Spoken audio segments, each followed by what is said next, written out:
aorta branches into different arterioles, no, or small vessels. We have the right coronary artery. The right coronary artery supplies the right atrium and the portion of the right ventricle. And we have also the left um, main coronary artery that branches into the left anterior descending artery. Among this, no, you need to watch out for the left anterior descending artery because it supplies the left ventricle of the heart, particularly the apex. So once the left anterior descending coronary artery is damaged, then that would be a dead end. Okay, that's why it is called as wait lang.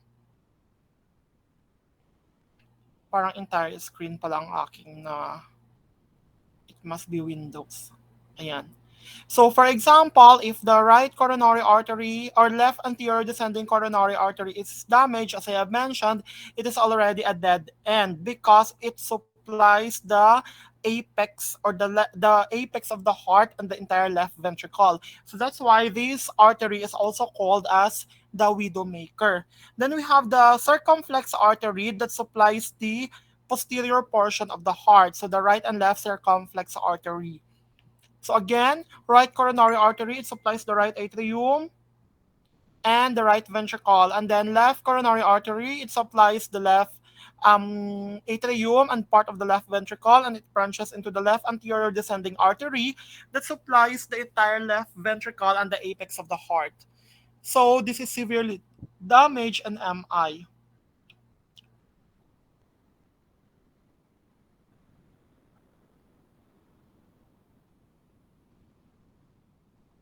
All right. Now, okay. These are the zones of your myocardial infarction. Question, what happens in myocardial infarction? Ano ga katabo dira? There is what on the first place Lack in of MI? oxygen supply in the myocardium, leading to Correct. critical Why? loss. Very good. Why? What's the reason of the lack of Blockage. oxygen? Correct. Blockage. Ano pa?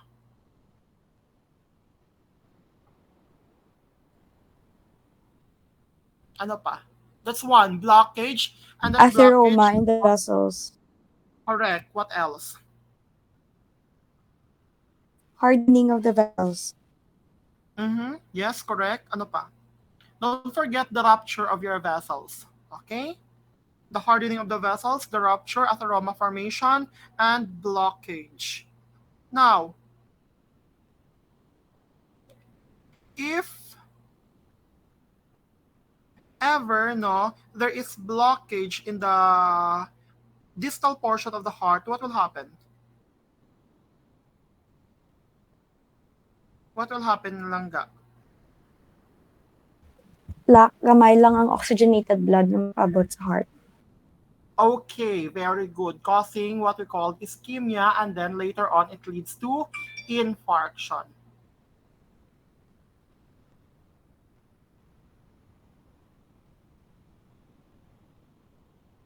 Okay, leading to ischemia, then infarction. All right. Now let's go to the ECG tracing. Now this is your ECG tracing now in myocardial infarction. This is ischemia. What have you observed for the zone of ischemia? What have you observed? What is this? Gapadalam ang D-wave, doc. So what do you call that one? What is that gapadalom ang T-wave in medical term? Depressed or inverted. Okay, very good. That is what we call your T-wave inversion. In what particular scenario will you observe T-wave inversion? What other conditions will you observe T-wave inversion?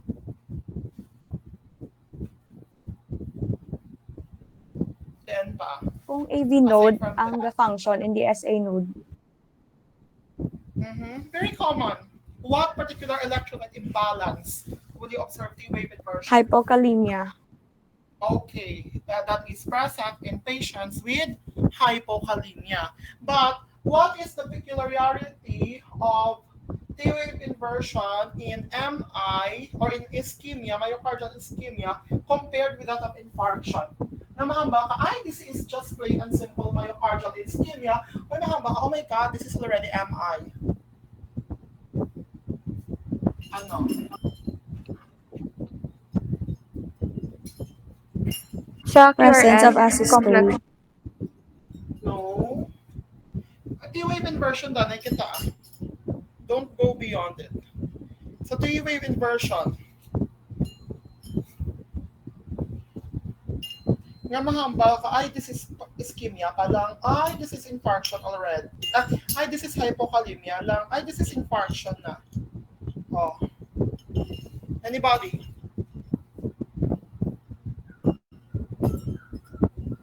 When do you observe myocardial when do you observe myocardial ischemia in T-wave inversion? Sorry, when do you observe T-wave inversion as myocardial ischemia? And when do you say that the T-wave inversion is already hypokalemia? When?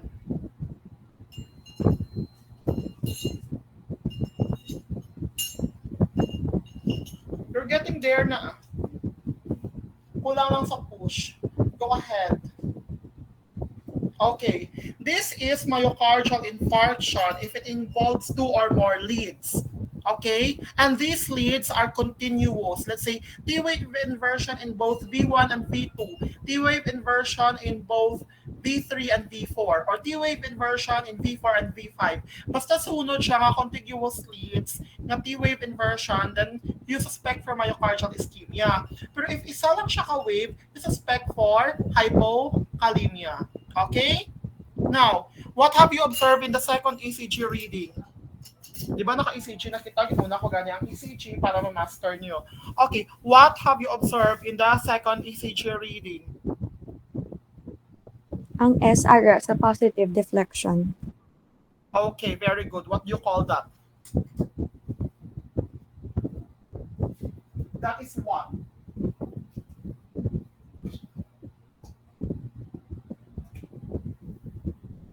That is correct. But what is that? What do you call that one?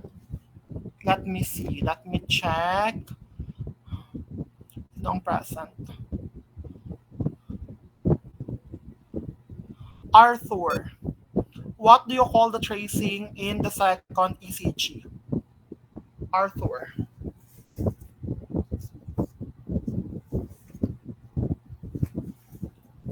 What do you call that one, dear?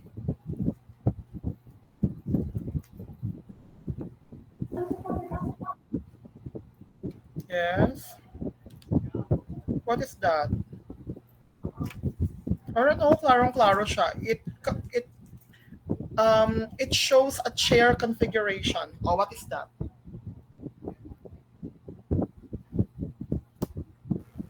PVC.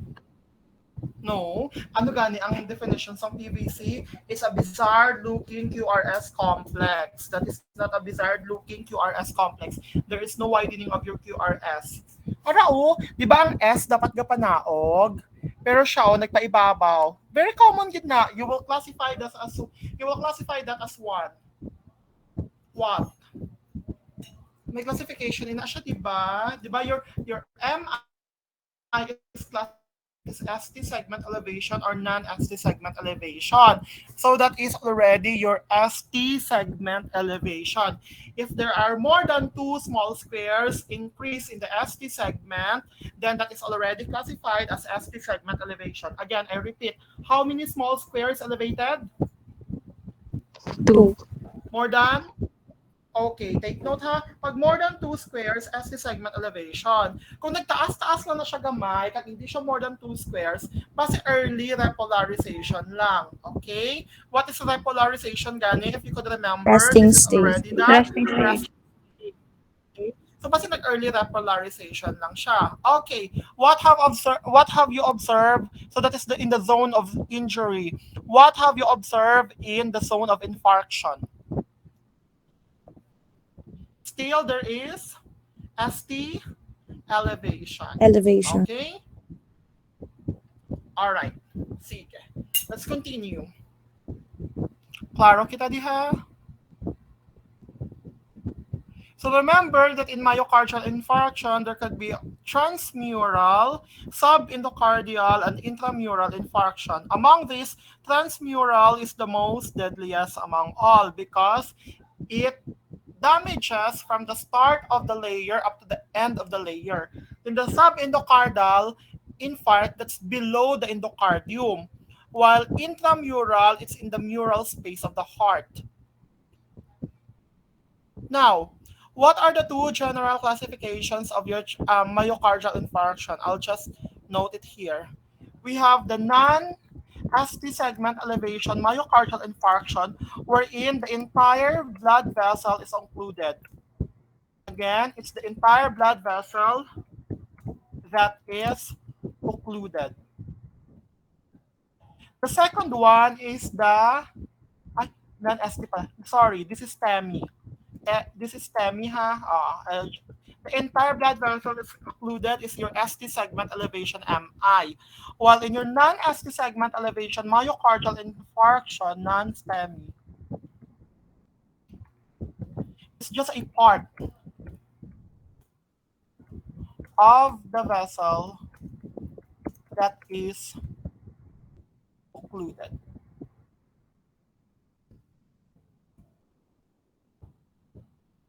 Okay?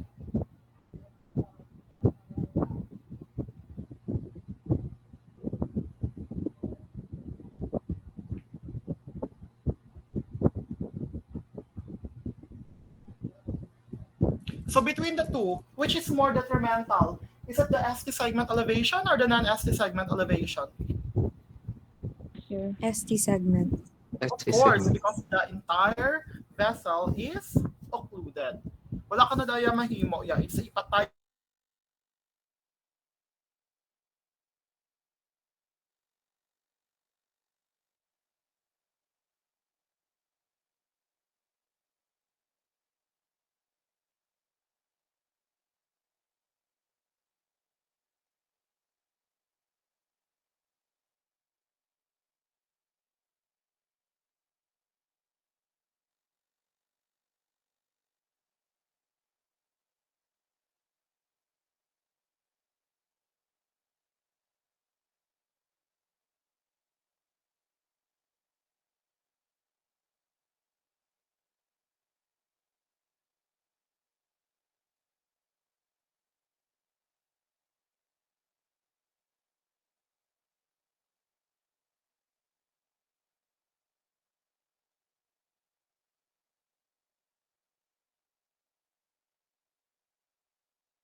Nag-brown out, my God.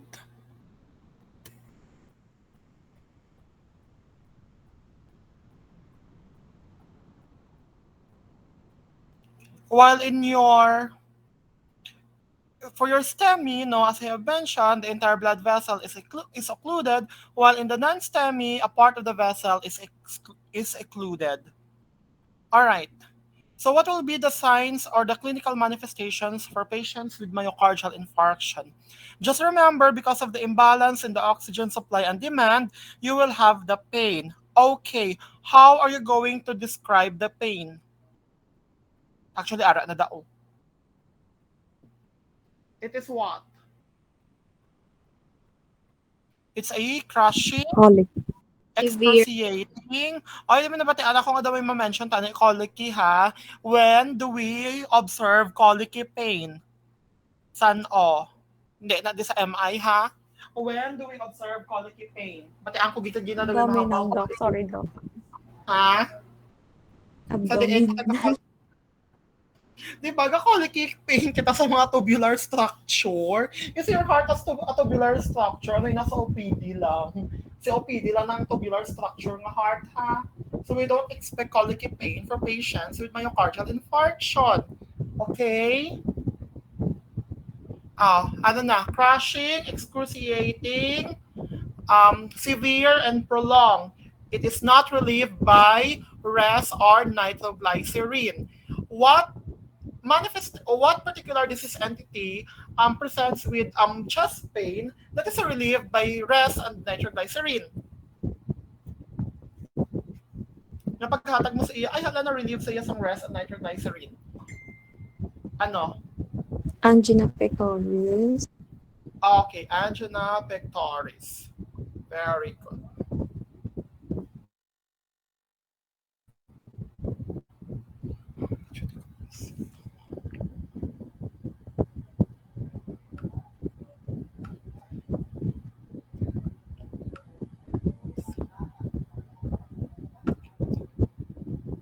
Okay, very good. It's your angina pectoris. Now, in angina pectoris, it is relieved by nitroglycerin. So, what's the purpose of your nitroglycerin there? Dilate blood vessel, Doc.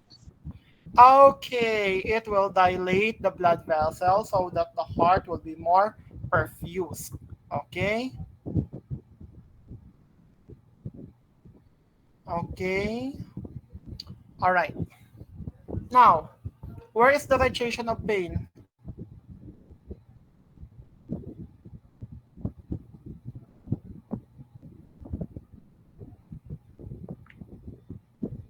One or both arms, neck and back.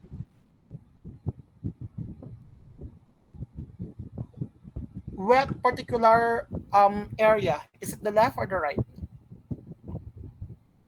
Right. Okay, in the right. No, no, right? Left. Left. Okay, wait lang gid ha, may replyan lang ako.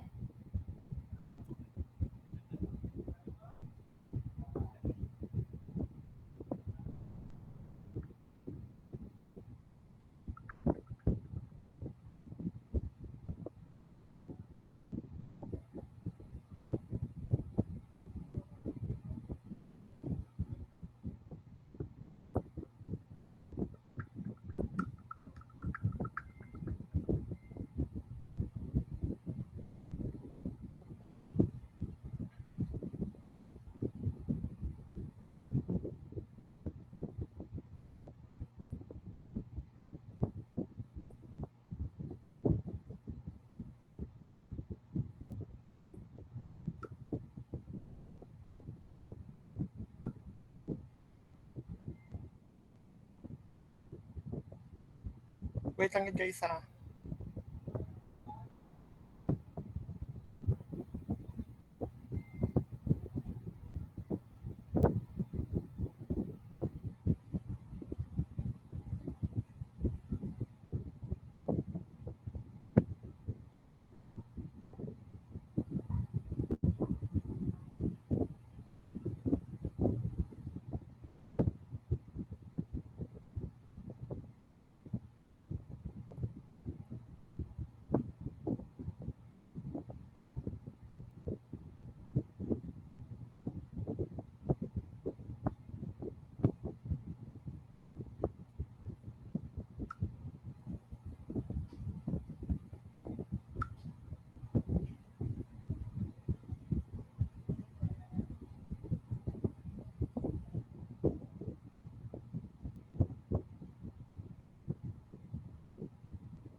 All right.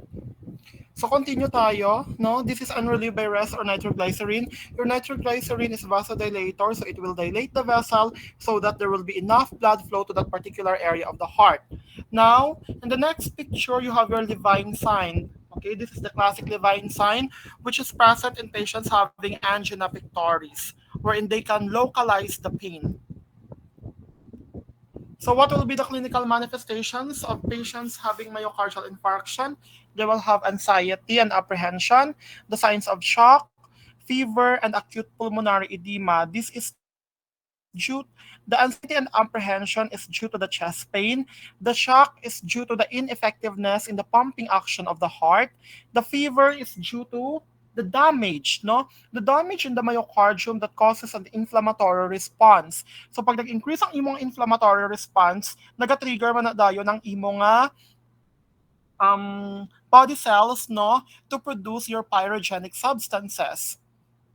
And acute pulmonary edema, this is the late sequelae already of myocardial infarction, wherein if the heart is ineffectively pumping anymore, it will accumulate, no, in the lung. So there is acute pulmonary edema. All right. What particular diagnostic studies are we going to check for patients with myocardial infarction?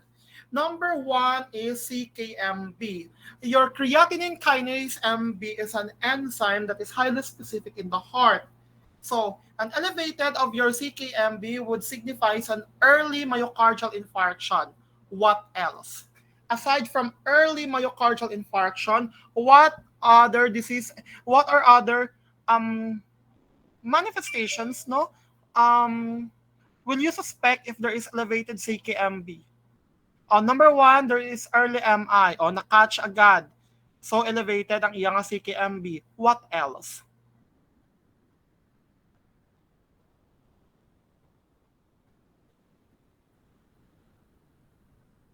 Coronary artery disease, Doc. Not that quite. Go ahead, panumdom.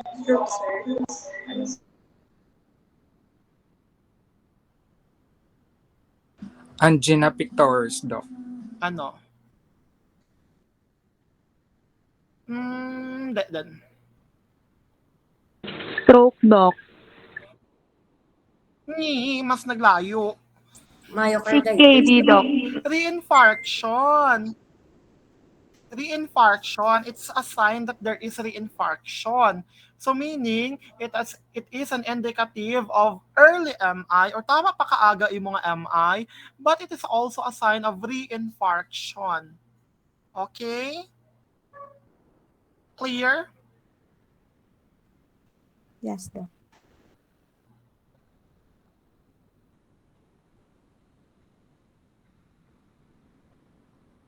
Okay, very good. Basta clear kita da ha. Elevated LDH. LDH is non-specific because in the event that there is a systemic inflammatory response, your LDH is elevated. All right. Now, CKMB. No? CKMB is also, troponin I mean. Troponin, no, is a protein. No, it's not a cardiac enzyme. Now, this is a protein also elevated and highly specific for patients with myocardial infarction. And lastly, elevated AST, no? AST or amino aspartic transferase is not also specific for myocardial infarction. Okay?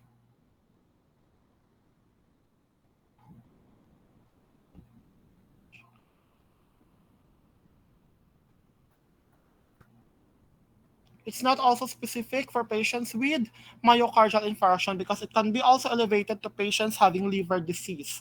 All right. Pero anong tatandaan dito? Among these cardiac enzymes, ano usually dapat natin yung i-memorize?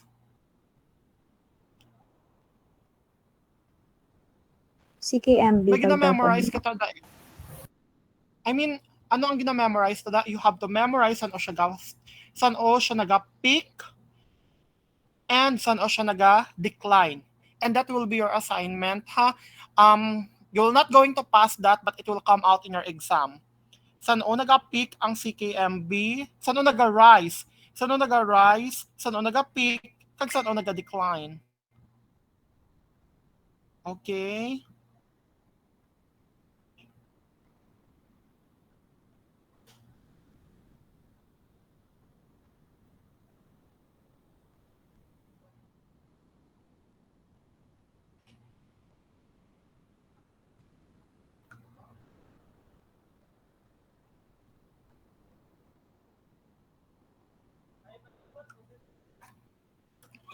Now, what are the complications of patients having myocardial infarction? Number one, you have your cardiac dysrhythmias. What is the most common sequelae or what is the most common cardiac dysrhythmias in MI? It's your ventricular fibrillation, meaning your ventricles are not anymore pumping effectively. Then you will have your cardiogenic shock, thromboembolism, pericarditis, ruptured myocardium, ventricular aneurysm, and congestive heart failure.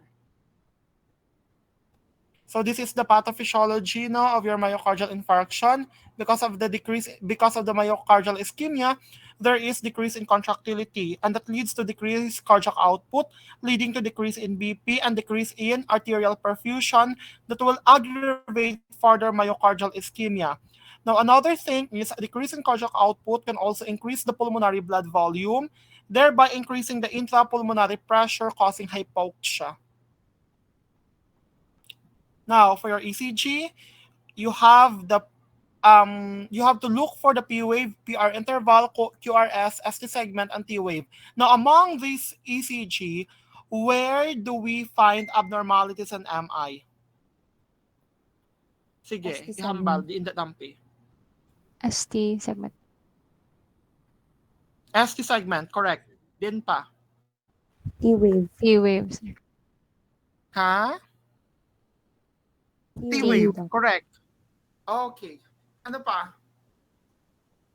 Q wave. QRS. Okay. Also, another assignment, how do you define a pathologic Q wave? What is the definition of a pathologic Q wave in patients with myocardial infarction? Okay? So, dalawa na ang assignment nyo. So this is your P wave, no? That symbolizes atrial depolarization, QRS complex that represents ventricular depolarization, and the T wave which represents your ventricular repolarization. Now, this is what we call your J point. The J point is the point wherein the ST segment starts to elevate or starts to have the isoelectric point. So, ang gapasaka nga ni, this is what we call your J point. In the event that there is severe hypokalemia, then you will find the U wave. So, in hypokalemia, you will have your depressed ST segment in just one area of the ECG, T wave inversion or shortening of the T wave, and the presence of a U wave. While in cases of hyperkalemia, which is also detrimental for patients with myocardial infarction, then you will have a prolonged QRS complex, an elevated ST segment in just one area, and a peak T wave in just one area also. But in MI, there is elevated ST segment no, in more than one area, meaning two or more areas. There is also inverted T wave in two or more areas and a pathologic Q wave, which is your assignment. How does a pathologic Q wave looks like? Now, in the event that the patient no already undergo into cardiogenic shock and or congestive heart failure, you will have to note for the central venous pressure. And the level of it is at the level 0 of um, water manometer at the level of the right mid-axillary area in the fourth intercostal space because this is a reflection of your right atrial pressure. Again, your CVP or your central venous pressure is a direct reflection of your right atrial pressure. So what is the normal reading of your CVP? If you are measuring it in the superior vena cava, that's 0 to 12 centimeters of water. But if you directly measured it in the right atrium, then that's 5 to 12 centimeters of water. Tandaan niya, these values. So this is your CVP monitoring. Again, I mentioned this to you already that the right and left ventricular function, no, the central venous pressure reflects the right and left ventricular function, but it is a direct reflection also of your right atrial function. It assesses the pulmonary artery pressures, the cardiac output, and the arterial venous oxygen difference. Now, we will have to discuss also pulmonary artery pressure and pulmonary capillary wedge pressure. Oh, okay. What's the difference between the two? Um, your pulmonary capillary wedge pressure, no, it indirectly measures the pressure of your pulmonary artery. While in your pulmonary artery pressure, it directly measures the pressure in the pulmonary artery. So direct and indirect. So it's indicative for patients having congestive heart failure. No, you have to insert what we call your Swan Ganz catheter, and the normal reading is 4 to 12 millimeters of mercury for your POP, and for your CPAP, it's 4 to press lang 4 to 12 millimeters of mercury. Here. Now, what will be your management for MI? Okay, liwaton ko ni ha. Focus lang na. Mona, di ba? You remember your Mona?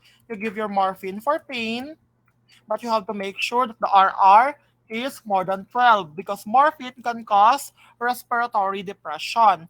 Then you give your oxygen. Then you give your, because the problem in your MI is an imbalance between myocardial oxygen supply and demand. So of course you give or you supply oxygen because there is lack of oxygen to the body. Then you have your nitroglycerin. This is to dilate the vessel because the vessel in myocardial infarction is blocked or constricted.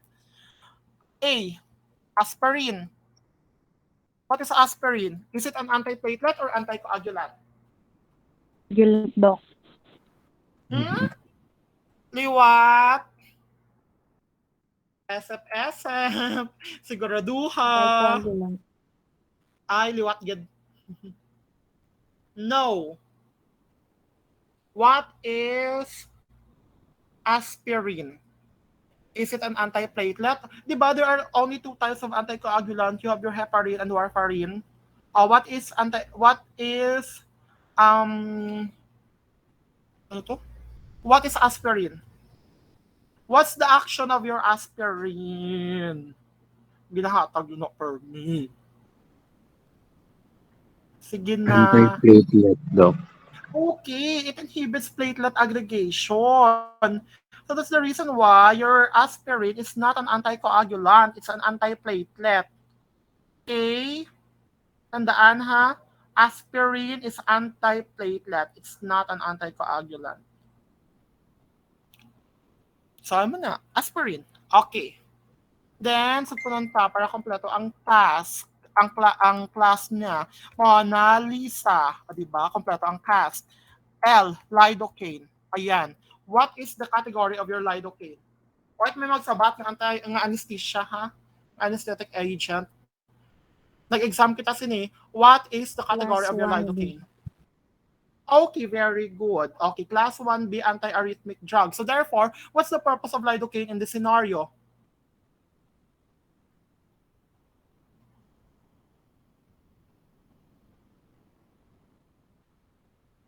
Pwede ba kay class 1B? Oh, ano purpose niya?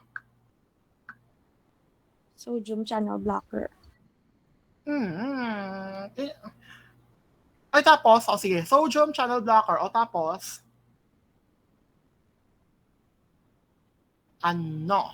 Anti-arrhythmic, Doc. Correct. Amo mo na nagdahulat ko nga sabat. It's an anti-arrhythmic drug, so therefore it prevents arrhythmia for patients having myocardial infarction. And what is the most common arrhythmia for patients with MI? Ventricular Fibrillation. fibrillation. Okay, correct.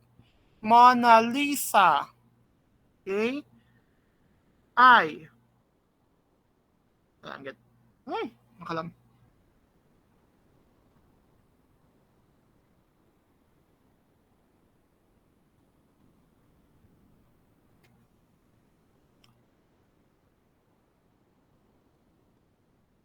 I is you can give an ISMN or ISBN. What are these? In conjunction with your nitroglycerin, these are your isosorbide mononitrate or isosorbide dinitrate. This is also to dilate the vessel of the heart. Letter S, to give stool softener. Taon ang ginasulat ko, guys. O tama siya kagamay.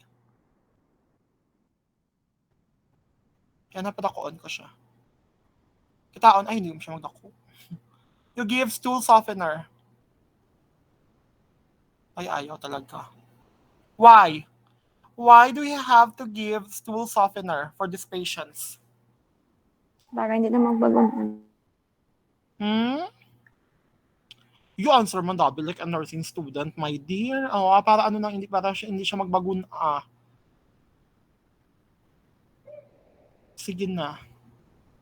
What's that? Ang Valsalva's maneuver, Doc.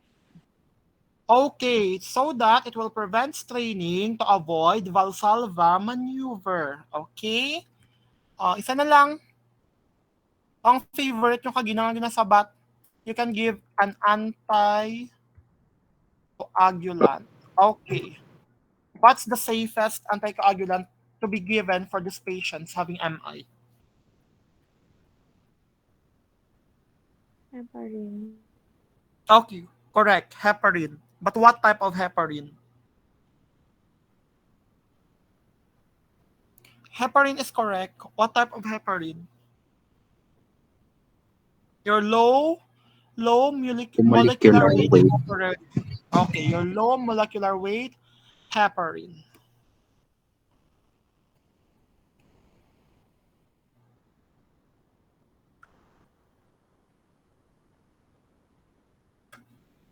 All right.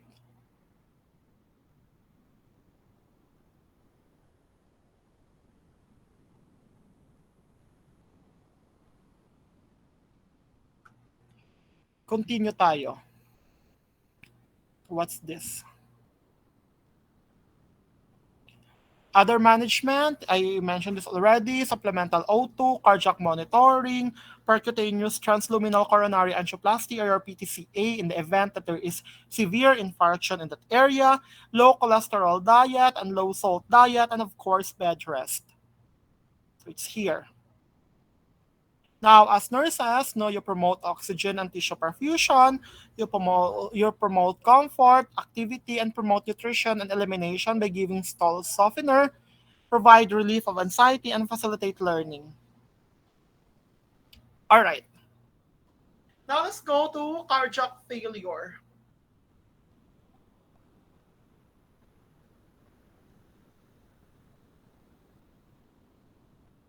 So cardiac failure, this is directly damage to the heart, leading to ventricular overload and constriction of the ventricles. Now, I'll stop here, ha?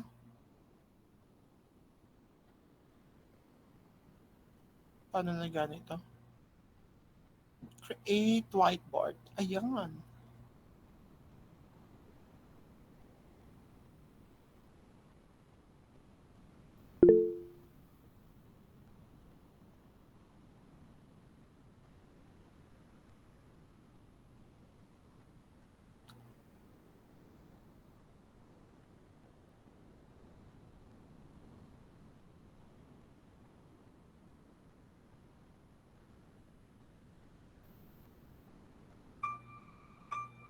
Can you see it?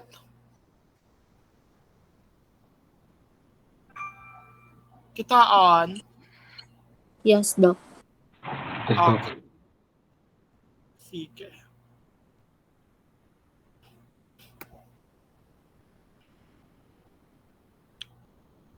So let's make a box here. Mas easy dabi, mas dali kong box. Okay. This is your right atrium. Left atrium. right ventricle, left ventricle. Then your great vessels, you have your superior vena cava, you have your inferior vena cava.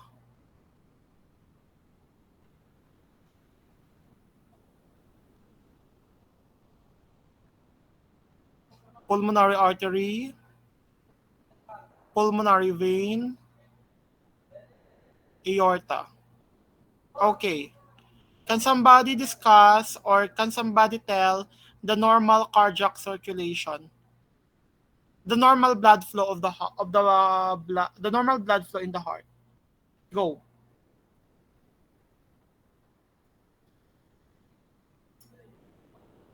Can somebody?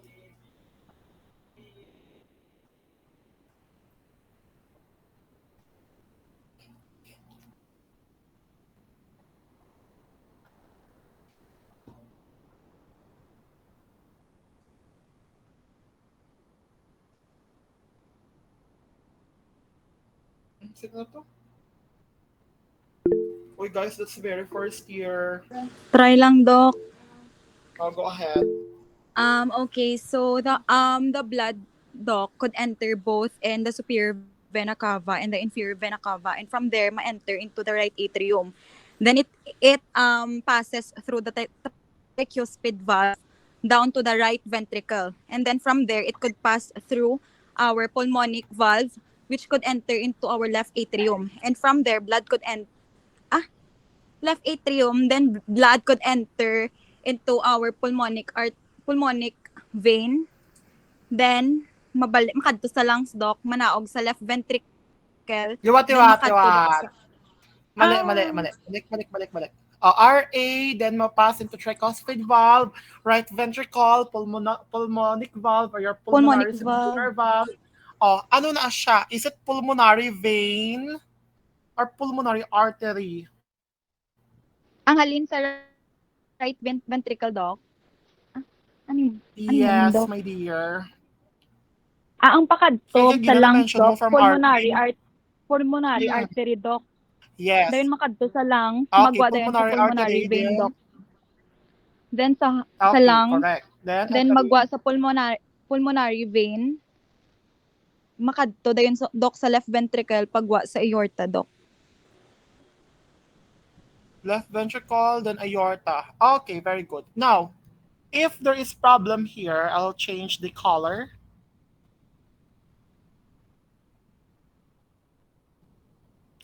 Causing right-sided heart failure, no? Di siya mabalik. Do you think the blood flow here is effective or hindi? Kumbaga Hindi nasama na, ng Doc. right side of the heart. So, di siya makadto. Sa left, Doc. Di ba? Makadto siya sa left, dapat ideally. Pero kay ineffective siya. Ang iban makadto sa left, ang iban din makadto. Systemic, Doc. Sa systemic, Mabalik Doc. siya. Oo. Mabalik siya. Okay? That's why number one, in your right-sided heart failure, kaya nagbalik siya, there is jugular Vein Vein distension, Doc. distension. tension. Ascites. Okay? JVD. Okay, next. Di ba may inferior vena cava ka pa? Okay, mabalik siya sa inferior vena cava, right? Di siya dahil makadto sa imong nga liver. What will happen to the liver? There is hepatocellular necrosis.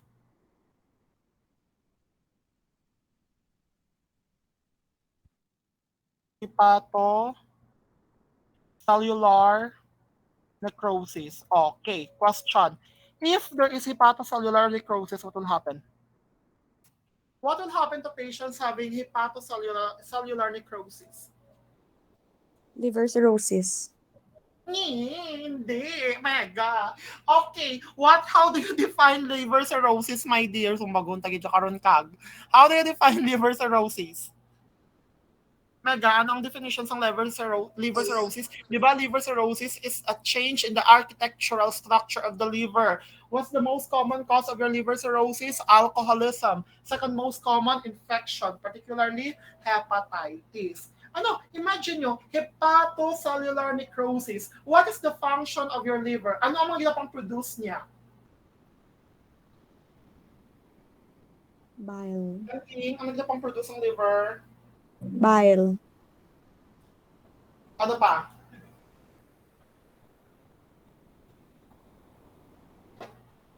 Very important. Stores cholesterol. Mm-hmm. Diba? It produces also albumin and your clotting factors. So, what's the function of your albumin?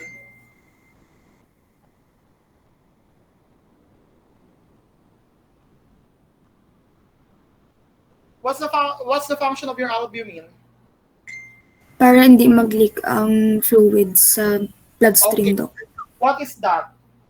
What is that para hindi mag-leak ang fluid? What do you call that pressure?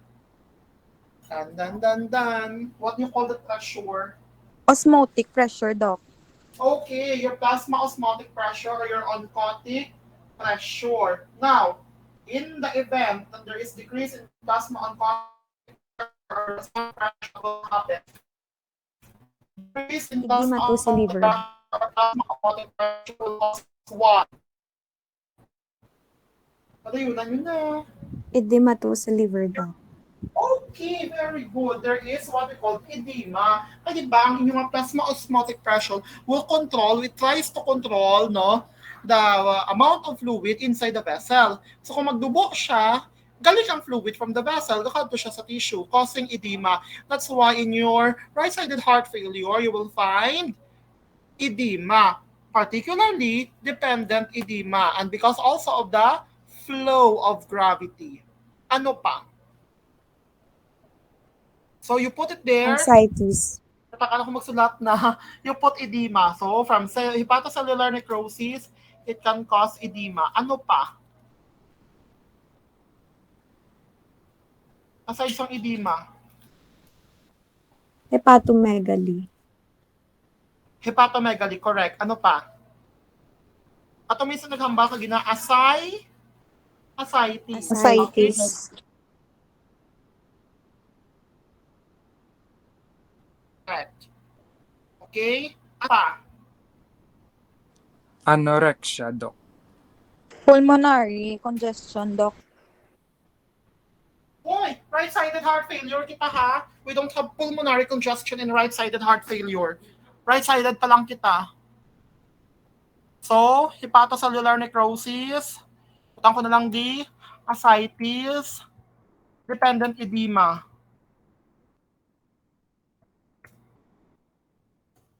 And because, no, puno ang tubig, puno ang chance ng tubig, then you can have your anorexia and DOB. Why? Why is there the DOB? What's the reason for the DOB in patients with um, right-sided heart failure? Kung nga nagka-DOB, di ba dapat ang DOB ara lang siya sa left-sided heart failure, nga kami ara sa right. May problem sa What's the diaphragm. cause? May shunting. Shunting? No. Okay, somebody got it right. Complete May problem sa diaphragm, sir. Okay. So that's na. Nothing to talk about diaphragm. What happened to diaphragm edema?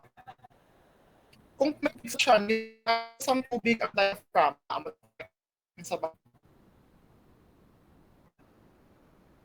Diwakong ka? Kung tubig, diaphragm,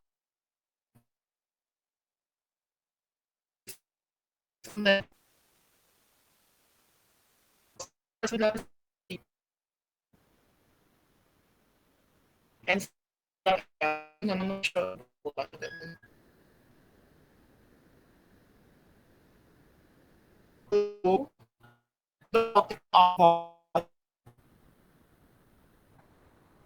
Doc, got choppy ka, Doc. right? If it's not nyo, patayunan nyo, this touch of the diaphragm of edema. Happy ka, Doc.